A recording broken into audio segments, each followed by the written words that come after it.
How do I know how much to charge for rent? If you're just doing it by yourself, you can go to any of the web portals and see what other people are asking for rent. That's a decent comparison, and it will at least show you what other people are asking. It's not the best though, because we don't really care what people are asking. We care what people actually are getting their properties rented out for.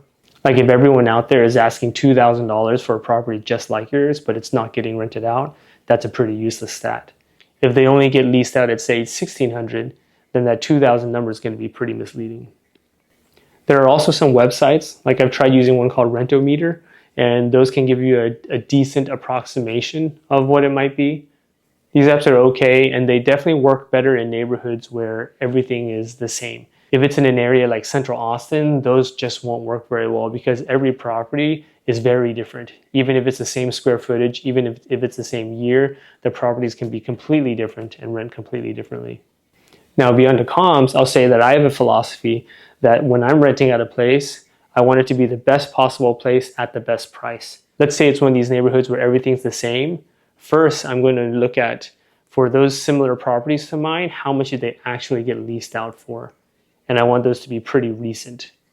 The second thing is I'm going to look at what's active out there, what's on the market for lease. And of those, I want to make sure that mine's the best property. So if mine's 2,000 square foot, there's another 2,000 square foot, I want mine to be prettier than that one.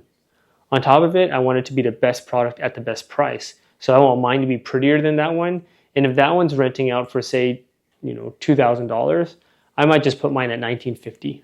That way, when a prospective tenant is looking around a neighborhood, they're going to look at all the ones that are in their price range and that are in the same neighborhood. And if yours is the best one and it's the best price, it's going to be the no-brainer for them to pick yours. Some people like to try to get the rent a little higher, so they'll price it a little higher. I personally don't like to do that. I'd rather price it a little more aggressively and get it leased out faster, because vacancy is actually one of the biggest expenses you can have.